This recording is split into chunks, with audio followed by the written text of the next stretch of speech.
Salut à tous, c'est Lorraine et Mickaël. On se retrouve pour cette nouvelle vidéo bilan de notre voyage en Bolivie où nous sommes restés 17 jours, du 6 au 23 septembre 2023. Dans cette vidéo, nous allons voir l'itinéraire, le budget, la nourriture, les hôtels, les transports et tout ce dont vous avez besoin de savoir avant de partir en Bolivie.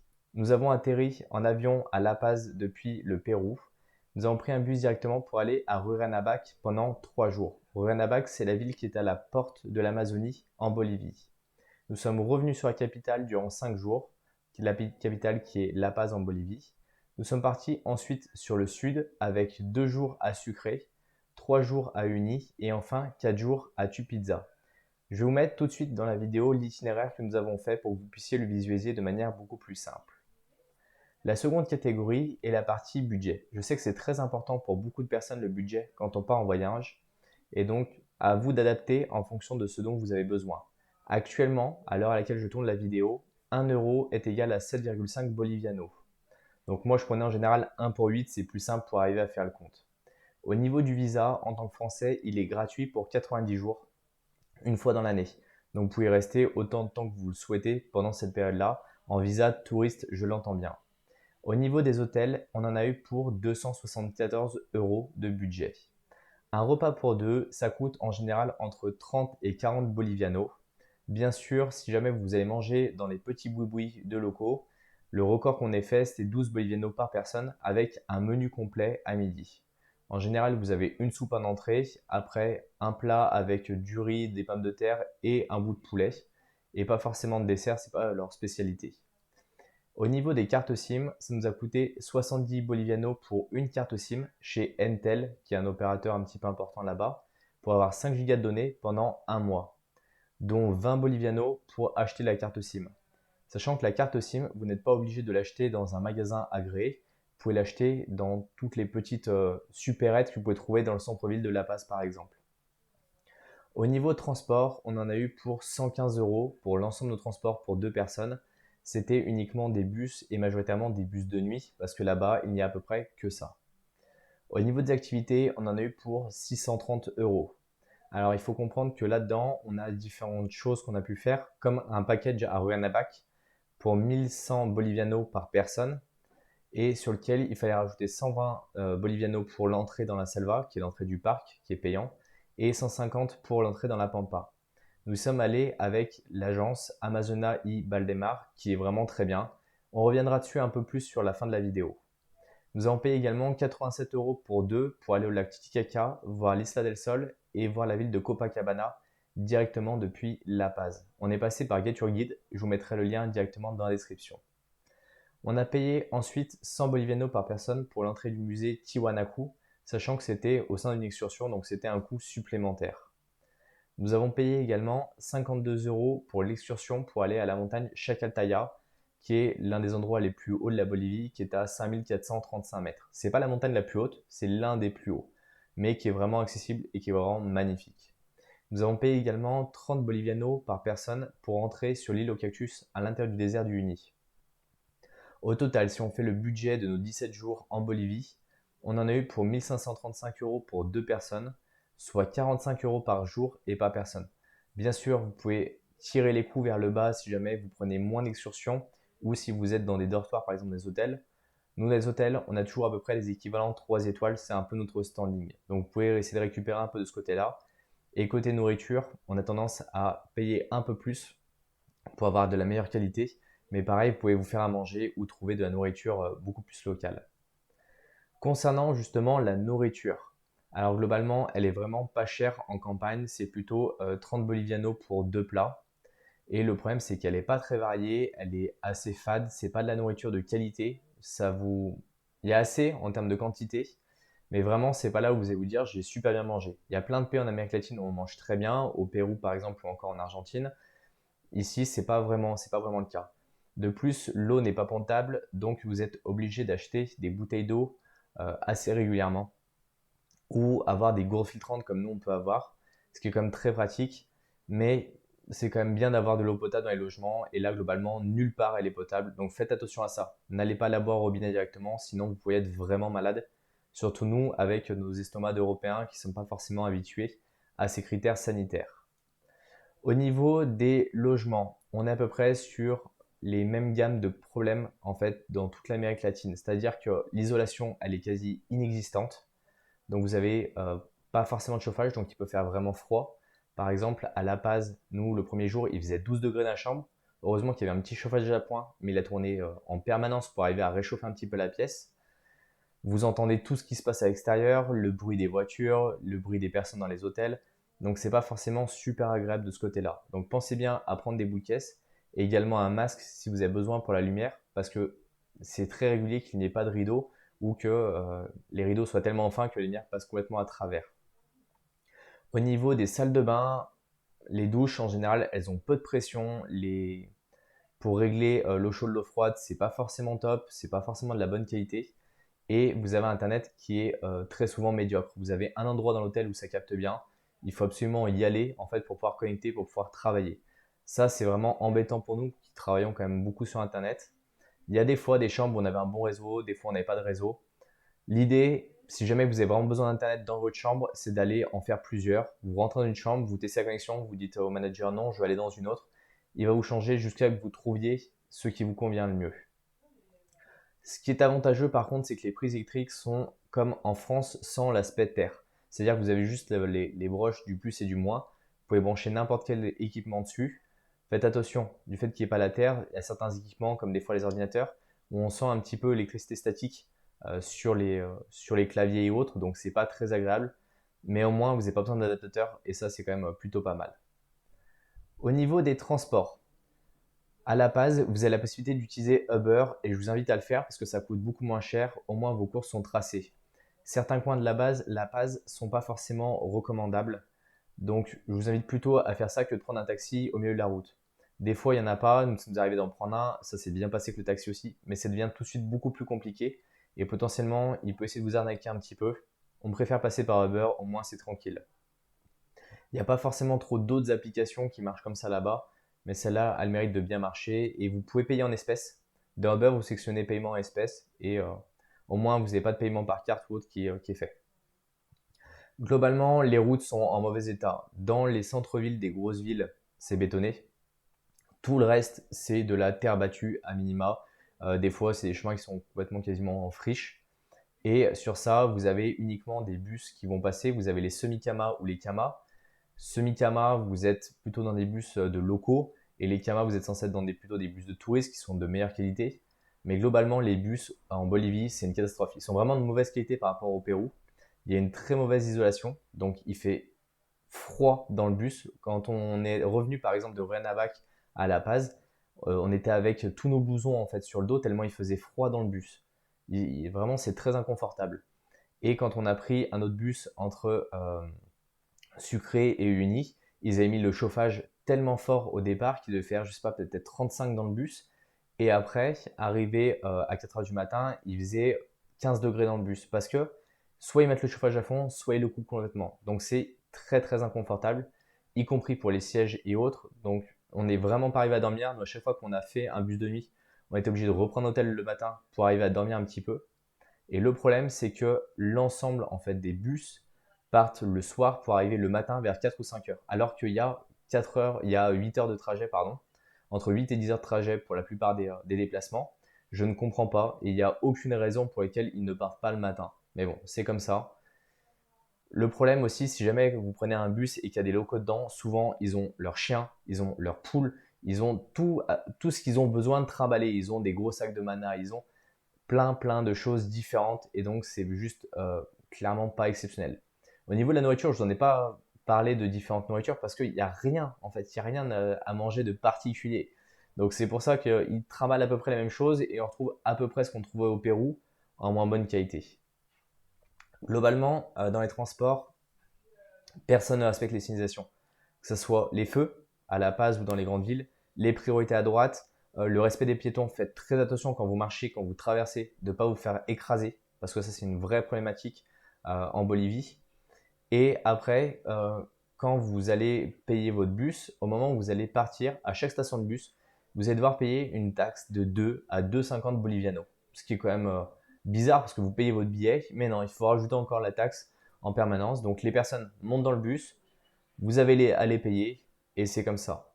Par exemple, aussi sur le bus entre La Paz et Uranabac, on a eu un contrôle directement de la police. Alors pas de la police traditionnelle, c'est plutôt la police antidrogue qui sont venus avec des chiens directement dans le bus. Donc ne soyez pas surpris si à 3 heures du matin, vous voyez des personnes armées à l'intérieur du bus qui montent avec des chiens. Ça surprend au début et après juste ils vérifient les passeports et ils redescendent comme si de rien n'était. Au niveau des habitants, c'est vraiment compliqué de communiquer avec eux parce qu'ils ne parlent pas du tout l'anglais. Ils ont du mal à comprendre quand on parle en espagnol. Alors, je pense qu'on n'a pas un espagnol qui est excellent, mais globalement, on se fait comprendre à peu près de partout. Là, en Bolivie, à chaque fois, c'était laborieux. Mais vraiment, et on n'est pas les seuls étrangers en fait à le remarquer, c'est des personnes qui ont du mal à appréhender les choses. Quand on va leur demander, par exemple, une serviette dans un hôtel, on va être obligé de leur demander 4 fois. Quand on a besoin d'un service en particulier, on va devoir leur demander 3 fois. Quand ils ont besoin de rendre la monnaie, s'il faut qu'ils rendent 2 euros sur 10 euros, ils vont sortir la calculette. Et ça, dans tous les coins de la Bolivie. On n'est jamais tombé sur des personnes où ça marchait bien tout de suite. À chaque fois, c'est toujours lent, c'est toujours fastidieux.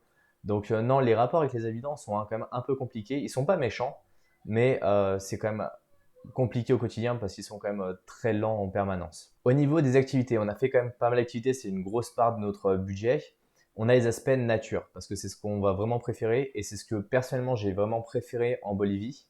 Nous sommes partis dans la selva. La selva, c'est la jungle où on est resté une journée à peu près parce qu'on est arrivé en milieu de journée à Rurrenabaque et on a pris l'excursion pour partir l'après-midi et on est revenu le lendemain matin. Donc là, ce qu'on a fait, c'est qu'on a pu fabriquer notre propre jus de canne à sucre avec une machine à l'ancienne dans un petit village. On a également fabriqué du chocolat, c'est-à-dire qu'on avait les graines de cacao qu'on a fait rôtir, on a enlevé l'écorce et après on les a mixées. Cette pâte obtenue, on a mis du sucre, certains ont mis de la poudre de lait et ça nous a fait une espèce de pâte chocolatée qu'on a pu mélanger soit avec de l'eau chaude pour faire un cacao à boire, soit à manger comme ça. C'était vraiment très sympa, l'expérience était vraiment adorable. On a marché également 3 heures dans la pleine jungle pour aller monter voir un mirador pour avoir une vue sur l'ensemble de la jungle. Alors c'est génial en fait les marches dans la jungle, mais je pense qu'il faut partir vraiment très loin pour voir beaucoup d'animaux. La jungle, c'est plutôt beaucoup de végétation. C'est une végétation qui est vraiment très dense. Nous, on avait un guide juste pour nous, on était juste tous les deux. Donc on pouvait échanger avec lui, c'était un jeune, c'était hyper agréable. Et le soir, il nous a proposé une marche nocturne pour aller voir les tarentules qui sont directement dans les palmiers, dans les feuilles de bananier, pardon, et tous les autres insectes qu'on peut retrouver. Ce qui est un peu flippant de marcher euh, comme ça dans la jungle le soir, c'est qu'il y a beaucoup d'araignées et autres qui peuvent être potentiellement dangereuses, qu'il ne faut pas forcément se prendre, parce que si elles vous piquent, ça peut faire mal, et potentiellement, vous avez besoin des fois de retourner à Rurrenabaque sur ce genre de cas. Le logement qu'on avait dans la jungle, il était plutôt pas mal. On avait chacun notre propre chambre. Mais le problème, c'est que vous avez une bordure qui est fermée et au-dessus une bordure qui est complètement ouverte. Donc zéro intimité, vous oubliez complètement. Et il y avait globalement beaucoup de moustiques. On dormait sous une moustiquaire directement dans la jungle. Et après, le soir, même avec l'anti-moustique, on se faisait vraiment beaucoup piquer. On a croisé d'autres groupes de personnes qui étaient au même endroit dans le même camp que nous, avec par exemple des Allemands et un Israélien. Et l'Israélien nous a dit que lui, il était parti 5 jours en plein milieu de la selva. Et là, il avait vu des singes et autres. Donc, je pense que si vous avez le temps et que vous marchez bien et que vous ne craignez pas de dormir un petit peu n'importe comment, ça vaut le coup d'aller beaucoup plus loin dans la selva. Nous sommes partis ensuite dans la Pampa. C'est pour ça que ça nous a coûté un peu cher. Et on est parti toujours avec la même agence qui s'appelle Amazonia y Baldelmar. Donc on a trouvé directement sur place à Rurrenabaque. On a tout payé en liquide là-bas. Et pour la Pampa, on est parti sur 2 jours. Donc on a fait un départ pendant 3 heures de voiture sur des routes de terre battues. On a pu voir des paresseux dans les arbres avec une personne qui était vraiment très sympathique. On a vu quelques animaux aussi le long de la route. Donc ça, c'était plutôt pas mal. Ensuite, on est monté sur une pirogue où on était 8. Là, on a pris un bateau et on a remonté une rivière tout le long de la Pampa où on a pu voir des capybaras, beaucoup d'oiseaux différents, des caïmans, des alligators. On était avec 4 autres Français et un Israélien. Et globalement, en fait, ce qui s'est passé, c'est qu'on était tous sur le même camp, au même endroit. Et là, le logement, il était vraiment de mauvaise qualité. Les douches étaient toutes cassées, les toilettes étaient cassées.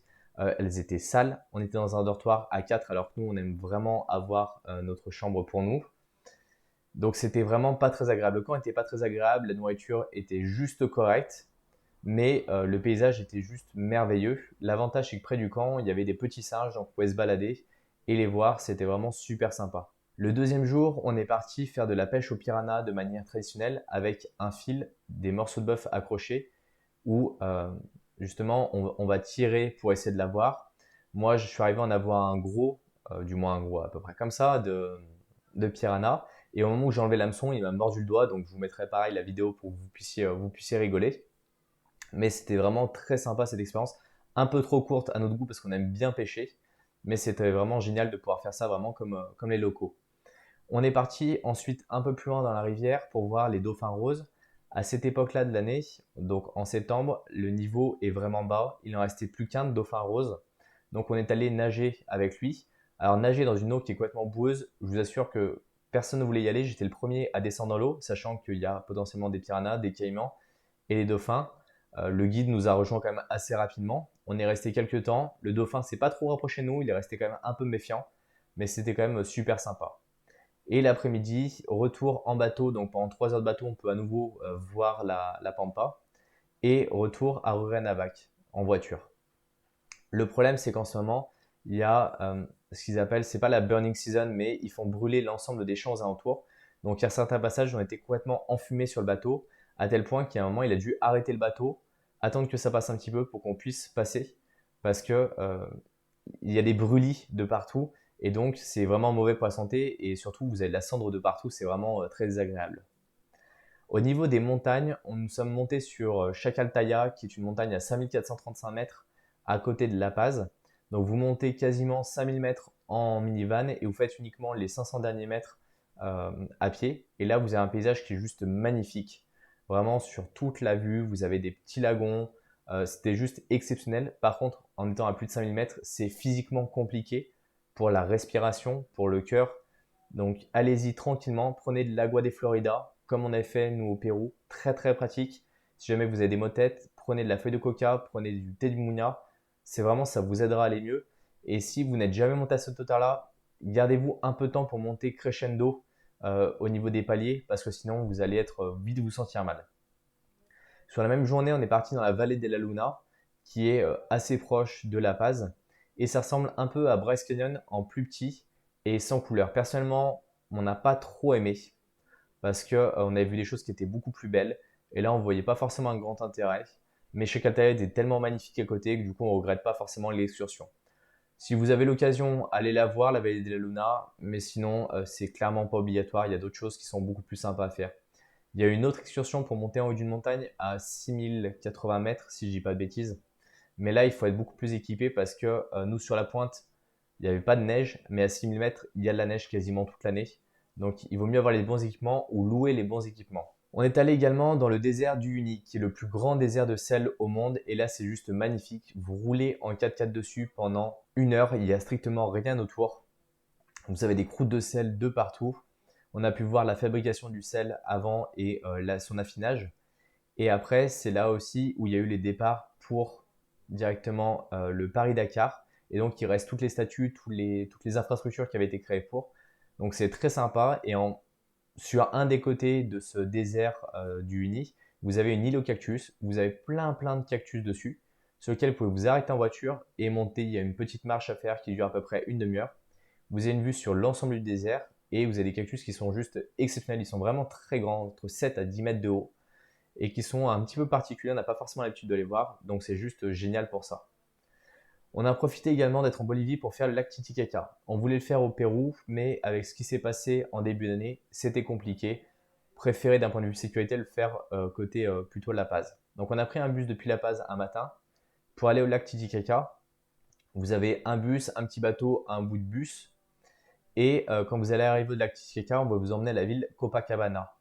On l'a fait avec Bolivia Hop. Copacabana, vous pouvez passer une demi-heure, trois quarts d'heure pour visiter le centre-ville avec sa grande église, son marché. C'est assez sympa, mais rien d'exceptionnel. Les restos sont tous pourris là-bas. Vous payez très cher et la bouffe est vraiment pas top. Et ensuite, on a pris un autre bateau pour aller sur l'Isla del Sol, qui est l'un des lieux mythiques de la culture inca parce qu'elle vient de là avant d'avoir créé une civilisation au niveau de Cusco. Donc ils ont une histoire qui est vraiment très intéressante. Et depuis l'Isla del Sol, quand vous montez, il y a une petite marche qui dure à peu près 1h30, 2 heures. Vous avez une vue sur l'ensemble du lac Titicaca avec ses eaux de couleur magnifiques. L'avantage, c'est que si jamais vous êtes malade en bateau, bah, c'est pas gênant parce qu'il n'y a pas de vagues, ça reste un lac. C'est l'un des lacs les plus hauts du monde. On est à plus de 4000 mètres de hauteur. Donc pareil, quand vous allez marcher, vous allez être rapidement essoufflé.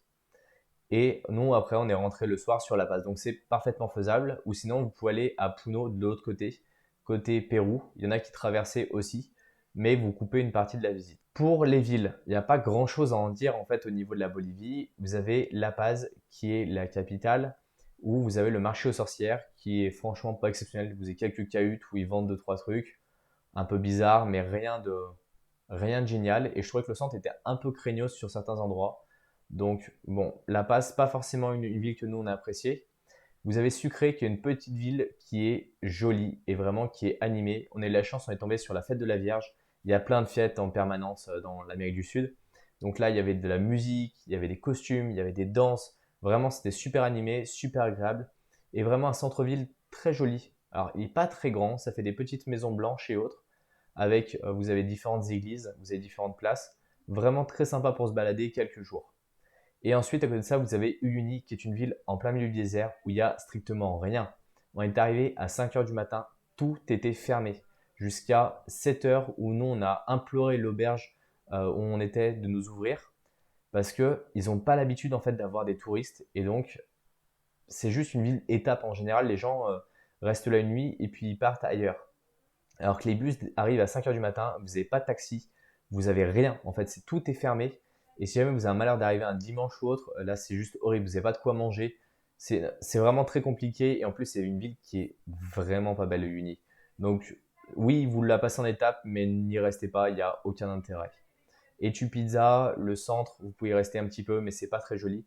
En fait, ce sont des villes qui sont bien pour rayonner autour, comme La Paz, comme Uni. Il n'y a que Sucré pour moi qui mérite un petit peu de temps pour aller rester et visiter. Au niveau des musées, on n'en a pas fait 150. On a fait le musée de Tiwanaku avec une excursion depuis La Paz. C'est un site historique avec des monolithes et des structures pré-Inca.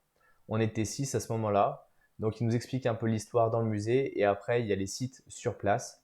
Ce qu'on a préféré, c'est les différents monolithes qui avaient été gravés et sculptés. Et après, le reste du site n'est pas exceptionnel. Mais c'est bien, ça nous a permis de rentrer beaucoup plus dans la culture sud-américaine et ça nous a permis d'apprendre beaucoup mieux leur façon de penser, leur façon de faire les choses. Il y a toujours une catégorie, je ne sais pas trop comment la classifier, donc ce sont des informations un petit peu en vrac qu'on appelle autres. J'ai pas trouvé de point positif, sachant que les toilettes de rue sont souvent extrêmement sales. Mais quand je vous le dis vraiment sales, c'est juste vous versez un petit peu d'eau et vous avez la tête, vous voyez tous vos copains à côté. C'est vraiment pas fou. Elles sont souvent payantes, 1 ou 2 bolivianos en plus. Donc juste incohérent par rapport aux autres pays d'Amérique latine. On a senti un peu de l'insécurité dans les rues de La Paz. Il y a 2-3 personnes qui sont un petit peu bizarres. Le soir, ça zone un petit peu. C'est pas génial. Et pareil, la météo, elle est très différente d'une région à l'autre. Vous pouvez avoir très froid, par exemple à Uni, comme vous pouvez avoir très chaud à Rurrenabaque. Vous avez un écart peut-être d'une trentaine de degrés sur un même pays et sur une même période. Donc ça, c'est juste pas exceptionnel. Je pense que j'ai fait à peu près le tour de toutes les activités. On a quand même beaucoup aimé, nous, la Bolivie. Ça méritait d'y rester autant de temps, sachant qu'on s'est quand même pas mal posé sur Tupizza. On a fait moins d'activités. On a fait une balade à cheval autour de Tupizza pour aller voir les différents points. Ça, c'était vraiment magnifique. Mais le reste, on a profité pour se reposer un petit peu. Les paysages sont vraiment magnifiques en Bolivie. Par contre, les villes sont pas top. Donc, si vous passez, ne restez pas longtemps dans la ville. Partez plutôt faire des excursions autour. Il y en a beaucoup qui font le sud du Lipèze. Nous, on ne l'a pas fait parce qu'on n'avait pas forcément le temps et qu'on commençait de fatiguer. Donc, si jamais vous avez envie de le faire, ne prenez pas de logement à Uni et Tupizza. Vous avez des départs directement qui vont se faire depuis cette zone-là, qui vont vous proposer l'itinéraire sur 3-4 jours avec les logements inclus. Pensez à mettre un like, pensez à vous abonner et si vous avez d'autres retours à nous faire sur la Bolivie ou des commentaires complémentaires, n'hésitez pas à les mettre dans la section commentaires juste en dessous. On se retrouve dans une prochaine vidéo. Salut à tous!